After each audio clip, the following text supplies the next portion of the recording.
Zbranie a všade samé zbranie. Keď prídete do Hondurasu, je to niečo normálne, ako keby ste mali pri sebe mobil. Všade sú samé zbranie. Bežne majú ľudia pištole pri sebe. Aj pred reštauráciou stojí človek s brokovnicou. Krajina je známa vysokou kriminalitou.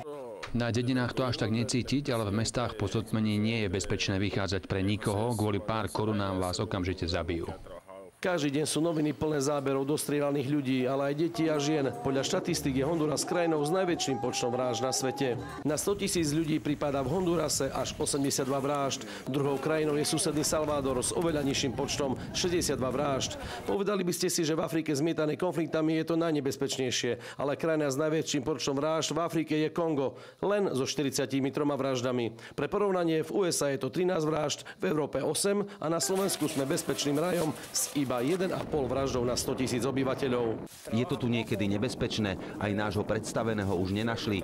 Účty si tu vybavujú drogové kartely, gangy, či aj iné spory tu riešia zabíjaním. Nevidíte tu skoro žiadnych turistov, aj keď krajina ovplyvá prírodnými krásami, nádhernými plážami, čistým morom a srdečnými ľuďmi, je tu viac ako nebezpečne. Robí nám to zlé meno, ale s tým nič nenarobíme, to potrvá ešte dlho. Smrť v tejto krajine číha doslova za dverami. Každý deň tu zabijú 20 ľudí. Keď sa nachádzate v Hondurase, je to tu občas ako na strelnici, počujete všade streľbu a sú napríklad miesta ako v tomto prípade uličky, do ktorých vám nikto neodporúča ísť, lebo by ste neprežili. Laco Vilkovič, televízia Joj.